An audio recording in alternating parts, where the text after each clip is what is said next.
Episode 51। दूसरे दिन सुबह करीब 5 बजे नील की नींद टूटी। उसने अपने शोल्डर की तरफ देखा तो रूही उसके कंधे में सर रखकर इत्मीनान से सो रही थी। नील का मन कर रहा था ये वक्त यहीं थम जाए और वो जिंदगी भर रूही को ऐसे ही अपने करीब देखता रहे। फिर वो टाइम देखता है तो सुबह के 5 बज रहे थे। वो सोचता है कि कहीं किसी ने देख लिया तो उन दोनों के साथ में फिर क्या होगा वो दोनों ही जानते हैं। इसलिए वो रूही को जगाता है। रूही नींद में होने की वजह से भूल जाती है कि वो दोनों किचन में हैं। शिट, आप मेरे कमरे में क्या कर रहे हो? किसी ने देख लिया तो सर जाइए यहाँ से। नील कहता है, अरे मेरी माँ, नींद से निकलो थोड़ा सा तो, हम कमरे में नहीं किचन में हैं।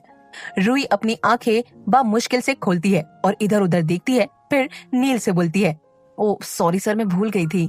नील कहता है, इट्स फाइन, पर तुम जाकर अपने रूम में सो जाओ और हाँ, आवाज मत करना, सब सो रहे हैं और अगर गलती से उन्होंने हम दोनों को। रूही कहती है, सर आई अंडरस्टैंड, आप भी जाइए अपने कमरे में, बोलकर हल्का सा मुस्कुरा देती है और नील भी। और फिर दोनों अपने अपने कमरे की ओर बढ़ जाते हैं। सुबह के 9 बजे नील की नींद टूटी। वो अपनी आंखें मसलते हुए बाहर आता है तो देखता है सब नाश्ते की टेबल में बैठे होते हैं सिवाय रूही के। नील इधर उधर देख रहा होता है तो ईशा बोलती है, जिस किसी की आंखें रूही को ढूंढ रही हैं, उन्हें मैं बता दूं कि रूही हॉस्पिटल जा चुकी है। नील हड़बड़ाकर, लेकिन मैंने तो पूछा ही नहीं। ईशा कहती है, मैंने तो तुम्हारा नाम ही नहीं लिया। सब हंसने लगते हैं और नील झेप जाता है और मैं शावर लेकर आता हूँ बोलकर तुरंत वहाँ से चला जाता है। फिर सब हंसने लगते हैं। नील रेडी होता रहता है तभी वहाँ रेयांश आता है और उसे बस घूरता रहता है। नील कहता है, क्या हुआ ब्रो, कहीं तुझे हेलुसिनेशन तो नहीं हो रहा है? मैं नील हूँ भाई, ईशा नहीं। रेयांश कहता है, just shut up Neel, you asked me ना कि you will help me. Neel कहता है, फॉर व्हाट ब्रो? रेयांश थोड़े गुस्से से, अरे यार ईशा के कन्फेशन के लिए। नील कहता है, ओ वो, इतना डेस्परेशन?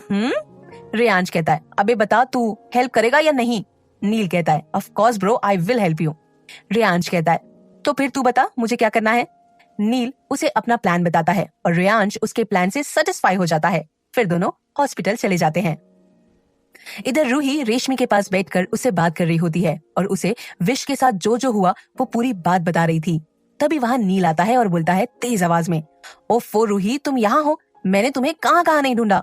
रूही कहती है, सर धीमे, हम हॉस्पिटल में हैं। नील धीमे आवाज में, अब बताओ तुम अपना वार्ड छोड़कर यहाँ क्या कर रही हो? रूही कहती है, मैं रेशमी से मिलने आई थी। नील रेशमी से, हाय, कैसी हो तुम?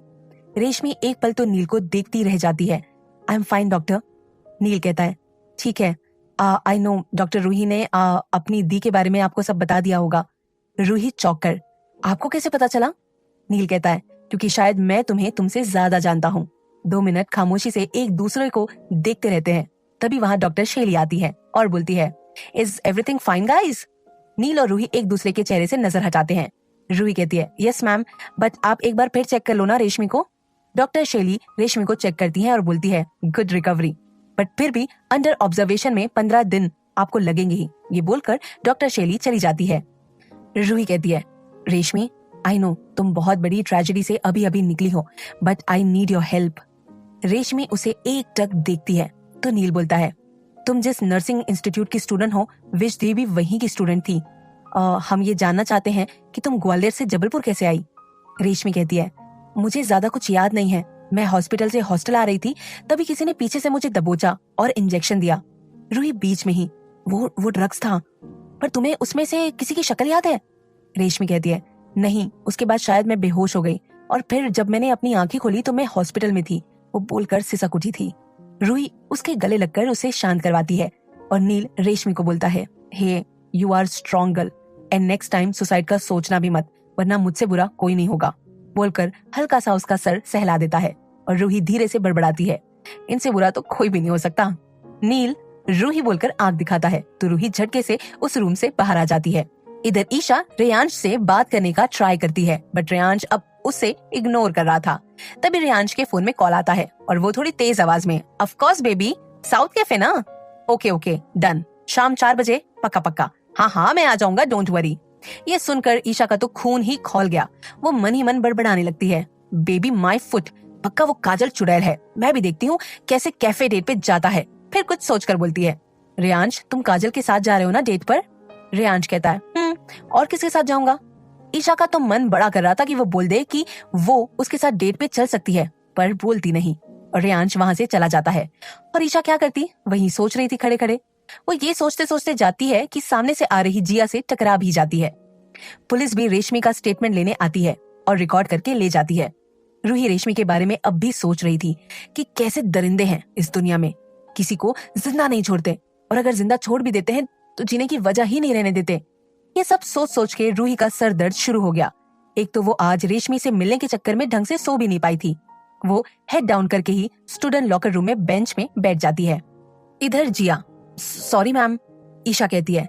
कोई नहीं यार, मैं ही देख के नहीं चल रही थी। जिया कहती है, ma'am is everything all right? आप परेशान लग रही हैं। ईशा कहती है, कुछ नहीं यार, बस मुझे ये जानना है कि तुम्हें कैसे पता लगा कि अभी लव्स यू। जिया पहले तो शॉक हो जाती है, फिर बोलती है, मुझे तो फर्स्ट टाइम तब एहसास हुआ जब पार्टी में मेरी तबीयत खराब हो गई तो सर की आंखों में मेरे लिए फिक्र और दर्द देखकर मुझे लग गया था कि वो फील करते हैं मेरे लिए। बट आपने अचानक ये सवाल क्यों किया? ईशा कहती है, नहीं नहीं कुछ नहीं, बोलकर वहां से निकल जाती है। जिया सोचती है, अब इन्हें क्या हो गया, क्या पता इनको भी प्यार हो गया हो, बोलकर खुश हो जाती है और अपने पेशेंट की केस स्टडी करने लग जाती है।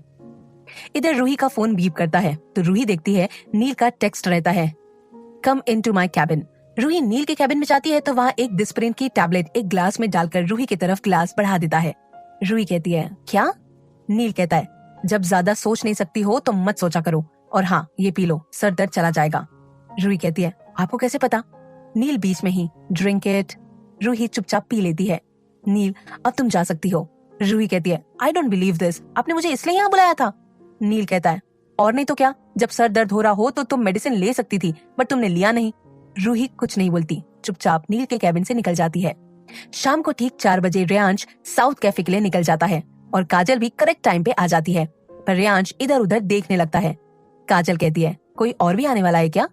रेयांश कहता है, नहीं तो। काजल कहती है, फिर तुम इधर उधर किसे देख रहे हो? रेयांश कहता है, कुछ नहीं यार, जबकि वो मन ही मन बोल रहा था, कहाँ हो ईशा, तुम नहीं आई ना मेरे पीछे, it means you don't love me. Neel ने तो बोला था तुम खुद ही लव कन्फेस करोगी, बट तुम्हें तो कोई फर्क नहीं पड़ता मुझसे। तभी रेयांश के फोन में ईशा का कॉल आता है। वो कॉल पिक करता है और सामने वाले की बात सुनकर उसके हाथ से मोबाइल छूट जाता है। क्या होता है आगे जानने के लिए सुनते रहिए पॉकेट एफएम। वैसे भी